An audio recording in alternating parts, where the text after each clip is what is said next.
Good morning from a hotel here in Cape Hatteras, and this is my buddy Noah. We were stuck here, how many years? 2 years ago? Yeah. For how many days? Like 5? 5. Similar. It was basically the same kind of system, right? Yeah, rapidly deepening load right off the coast. 60, 70 mile an hour winds. For like 5 days, yeah. Yeah. The road gets blocked off from the overwash, and the sand gets moved, and you just can't go anywhere. And there was so much sand on Highway 12, which is the only highway in and out. We couldn't go anywhere. So we were here for 5 days. That's how we first met, became friends. He and another guy, Kyle, they just got down to the southern part of the Outer Banks just in time before the road closure. And they didn't have anything. They had no clothes, they had nothing. And so I let them stay with me at this other hotel just right across the street. And that's how we became friends, and been friends ever since. And Noah's really the guy who convinced me to do this chase this time, but it's been fun. We already got some good stuff last night, as you saw. And this morning, you said it's deepening. The winds are going to be howling, huh? 60, 70 miles an hour? Yeah, it's saying, by early afternoon, we're going to be hitting the 60 mile an hour mark, and then from there, it could get up into the 70s tonight. Mm-hmm. So we have the high tide coming up around 8:40ish from here and then up in Avon. And we're just going to kind of move around and see where the biggest impacts are, see that overwash. The dunes were already really kind of hit hard last night and washed away for the most part, a lot of places. So that protection that was put there by the big machinery and stuff, that's basically gone. So the water has nowhere to go but inland. And we'll see what that does for the impacts in terms of erosion as well as property.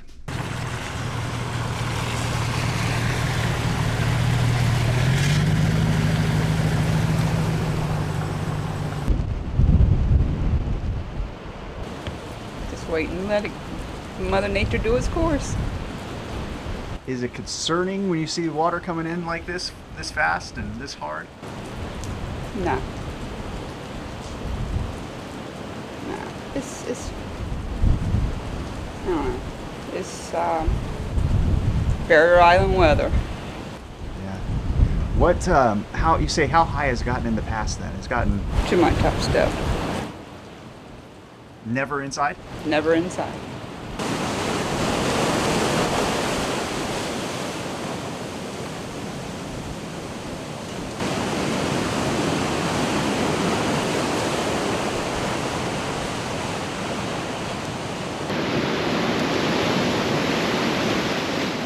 Well, the waves are crashing closer and closer to shore. It's getting close to high tide here in Buxton, North Carolina, already causing some damage, like to this little pier that is used typically in normal times to walk over a dune. Well, you can see this dune has been eroded completely away. Already some of the railing's been knocked off. And these waves are crashing in with some tremendous force. I'm using this house actually to block the force of the waves from my body, otherwise it could easily knock me down. I see some of the pilings, even though for some of these homes to the porches are loose. If this beating continues, it wouldn't be unheard of for these homes to sustain at least some significant damage as these pilings get knocked loose from these waves and this wood frames start to collapse. You see that fairly often here with these events in the Outer Banks of North Carolina. There's another big wave coming in. And what that's doing, it's about waist deep here. It's overwashing into the neighborhoods behind us, and people are watching very closely. It's about a foot or so from the steps of their homes. They're inland, and they're concerned, of course, if this continues to overwash here, that could cause problems, get water inside of their homes. You saw that splash coming in. And again, the high tide cycles are what we have to worry about because it's a lunar high tide. It's a king tide cycle. So already the tides are higher astronomically. You put on top of that winds that could be gusting up to 60 to 70 miles per hour here in the Outer Banks. And that's going to push a lot of water in here. Waves are being measured out in the Atlantic right now at around 25 feet tall. And those keep crashing into shore. It's going to move a lot of sand. It could close Highway 12 for an extended period as well. So a lot of problems with these storms, but it's something that you just kind of have to live with. Live with when you live here in the Outer Banks of North Carolina.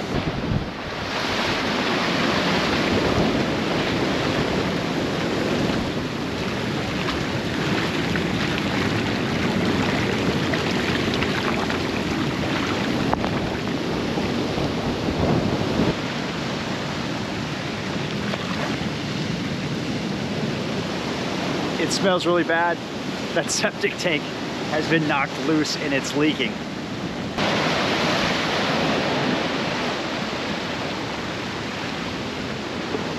So as I was saying, that water weakening this concrete driveway,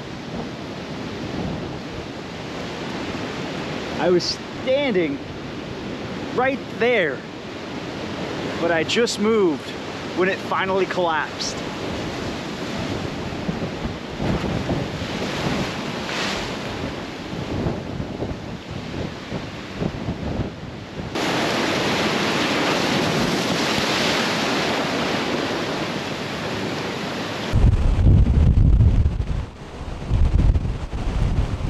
The waves here are incredible. I just hope we can get back out. Well, I know I just saw an alert come through on my phone. The bridge is closed. Yeah, the bridge they is just closed. closed the bridge. Yeah, we just got that alert as well. But I mean, we're here for the week, and we knew it was here. They told us ahead of time, which was, you know, and we made the decision that we wanted to come, and we just stocked up, and we plan on just sitting here and watching it evolve. It's amazing. And you've had nor'easters before up in New York, but Yes. different kind. Different kind. That's when you get feet of snow. And it's basically the same. You stock up, you know it's coming, and you sit in your house and just then, of course, then we have to dig out. I'm sure that we'll be digging sand out here. I mean, that's amazing how much sand has come down the road and debris and things like that. So the water here in this neighborhood in Buxton, you can see the overwash, what it's causing. It's about thigh deep, it's over the knee. If you're smart, you have your car parked on a ramp like that guy. A lot of other people, they park their car in the back on high ground. That's one thing you have to learn here, where the high ground is when you're living at sea level.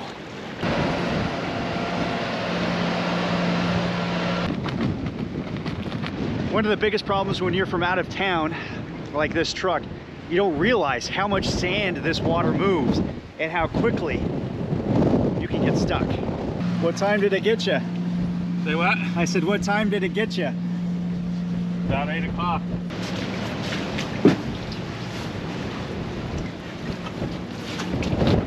mean, I was just pulling out of here, trying to take my coworker home because the road he lives on is flooded. And I've been in and out of here 2 or 3 times already. If you stay on top, you're okay. And I was rolling out, and that DOT truck came backing up, and I had to stop for him. And as soon as I stopped, she sunk right down in the sand. So we got a truck coming with some tow straps and a guy coming with a bobcat. So he's gonna get me and that other truck out of here. Just, if you don't have to drive in it, don't. And because this is what happens, you know. But yeah, I mean, you're like trying to help out your Yeah, I was trying to give him a ride home because his road's flooded and his wife can't get out because of the flood. So yeah. What's this sand like? How would you describe soup? Right now it's just, yeah, soft and soupy. You know, the further down you dig, the softer it gets. And then this is king tide along with the storm, so that water's just gonna keep coming. And that's why we're trying to get my truck and his truck out of here, because, you know, this overwash isn't gonna stop. Yeah, I mean, it's not gonna stop for, what, another day or so? It's gonna be at least today, maybe part of tomorrow.